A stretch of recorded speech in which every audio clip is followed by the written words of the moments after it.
সত্য কথা বলতে গেলে এটা ছিল আমার আউটার ওয়্যার আর এটা ছিল আমার ইনার ওয়্যার। কোশ্চেন কমন করার পরেও আর ভালো করে অ্যানসার করতে পারেনি এজন্য হয়তো ভাই কিরগিজও এতবার রং বদলায় না যতবার ব্রাজিল বদলাইছে এবার বিশ্বকাপে। খেলা হয়েছে কি সিটি ইউনিভার্সিটি আর ড্যাফোডিলের সাথে কেউ পারে না। আসলে সত্য কথা বলতে গেলে এটা ছিল আমার আউটার ওয়্যার আর এটা ছিল আমার ইনার ওয়্যার। যত যাই হোক আমি আমার পছন্দের টিমকে সাপোর্ট করা ছাড়বো না। আর তার থেকে বড় কথা আজকে কমিটি কেন সাথে ছিল না। আমি এটা পড়েছিলাম যে যে এখানে 4 নাম্বার স্টারটা দেখবো, কিন্তু আফসোস আমার 4 নাম্বার স্টারটা দেওয়া হলো না। আসলে এটা আমাদের দেখাই দিছে যে যদি ভালো কোনো টিমের সাথে পড়ে তাহলে আর্জেন্টিনা মানে মনে করি যে ডিজার্ভ করে, কিন্তু অতটাও না। যেমন আজকে 0 অ্যাটেম্প্ট অন টার্গেট, এটা একটা অ্যাটেম্প্ট টার্গেটই করতে পারে না এরকম একটা টিম। যদি এটা বলতে চান তাহলে আমি বলবো ফ্রান্স অথবা ইংল্যান্ড যদি থাকতো আমি মনে করতাম বেটার কোনো প্লে আমরা দেখতে পারতাম, খেলা দেখতে পারতাম। কিন্তু আর্জেন্টিনাও ডিজার্ভ করে, আর্জেন্টিনাও ভালো খেলে, কিন্তু আজকে যে ম্যাচ এটা আমরা হতাশ, আমি নিজেই হতাশ। আমি একজন বিপক্ষ দল হিসেবে হতাশ। আমি মানে সেমিফাইনাল কোয়ার্টার ফাইনাল কি খেলা দেখলাম আর এটা কি খেলা দেখলাম। ওরা কোন টিমের খেলাতে মনে করেন যে উল্লাস করে না, আসলে ওরা নিজেরাই বলতে পারে না ওরা কোন টিমের ওদের জান্ডারটা যে কি এটা তো জানা নাই, ঠিক আছে। ওরা ওদের মনে করেন বাবার অভাব নাই, ঠিক আছে। লিগ্যাল বাপ যে কোনটা এটা জানা নাই ওদের, ঠিক আছে। প্রতিটা টিমই মনে করেন যে খেলা হলে মনে করেন যে আর্জেন্টিনার বিরোধী মনে করেন। ভাই কিরগিজও এতবার রং বদলায় না যতবার ব্রাজিল বদলাইছে এবার বিশ্বকাপে। আমরা আসলে কোনো রকম প্রত্যাশা পাই নাই, প্রত্যাশামূলক কোনো রকম গোল পাই নাই, হয়তো বলও পাই না, আমাদের অ্যাটাকও ছিল না। বাট আমরা আশাবাদী ছিলাম লাস্ট মুহূর্তে একটা মেসি কামব্যাক দিতে পারবে, কিন্তু এখানে আসলে কিছু বলার নাই, মানে স্পিচলেস। এটা আসলে হওয়ার ছিল না।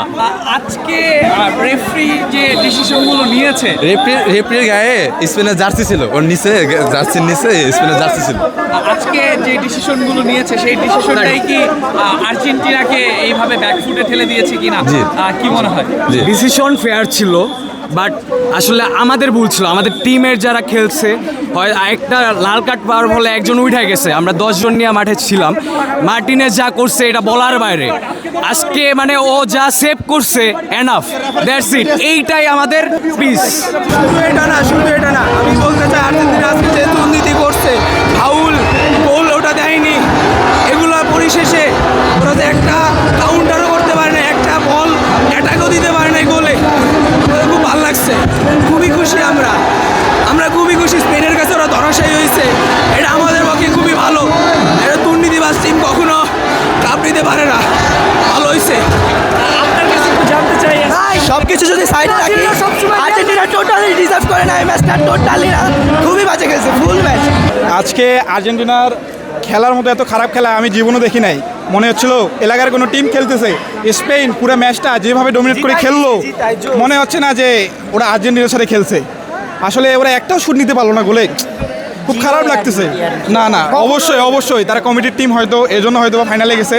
আসলে তারা কখনোই ফাইনাল যাওয়ার মতো টিম না আজকের খেলা দেখে যেটা মনে হলো। সেম টু সেম এইরকমই আল্লাহ যখন সেম প্রতিশোধ নেয় এইভাবেই নেয়। প্রথমে ইসরায়েল যখন জিতছিল একবার ইজিপ্টের সাথে, কোশ্চেন কমন করার পরেও আর ভালো করে অ্যানসার করতে পারেনি এজন্য হয়তো সেই জিতছে। আমার মনে হয় কেপ বার্দে এর থেকে 1000 গুণ ভালো খেলতো। কেপ বার্দে যেভাবে স্পেনের সাথে খেলছে আসলে আমি বলি ওয়াও। স্যাটিসফাইড তো হওয়ার মতো ভাই কিছু হয় নাই, হয়তো ওদের প্র্যাকটিসটা আজকে কাজে লাগে নাই। এক্সপেকটেশন ছিল আরও বেশি, বাট স্পেন যেভাবে ডমিনেট করছে ভাই কিছু আসলে বলার নাই। ওরা আসলে ডিজার্ভিং স্পেন। ভাই as a Argentine fan, Spain যদি 20টা অন টার্গেট চান্স নিত তাও আমি লাস্ট চান্সেও আর্জেন্টিনা হইলেও আমি খুশি হইতাম ভাই, এটা স্বাভাবিক। আসলে খেলা হয়েছে কি সিটি ইউনিভার্সিটি আর ড্যাফোডিলের সাথে কেউ পারে না। যে খেলা ভাই রে ভাই, এই খেলা আর কেউ দেখে না। কোনো শর্ট অন টার্গেট নেই, কোনো কথা হবে না। আর্জেন্টিনা এই পর্যন্ত র্যাঙ্কিংয়ের নাম্বারে 15-এর মধ্যে কাজ খেলেনি। এই জন্যই আর্জেন্টিনা এই পর্যন্ত। আপনারা কি দেখছেন দুই কাউন্টার অ্যাটাক করে গেছিল, তারা ফিফাকে নয় কিনছে। আজকে টাকা কই কেমন দেখলেন? এবং এক্সপেকটেশন ভালো ছিল, মনে হয়েছিল যে কাউন্টার অ্যাটাক আসবে, কিন্তু একটা টার্গেটও নিতে পারে না, শুট অন টার্গেট নাই। পুরানো বার্সেলোনার সাথে নতুন বার্সেলোনার যে খেলা হয়েছে, মনে হয়েছে যে নতুন বার্সেলোনা পুরান বার্সেলোনা। মূল ভুল হচ্ছে কি ডিফেন্সিভ মুডে খেলার জন্য। যদি ডিফেন্সিভ মুডে না খেলে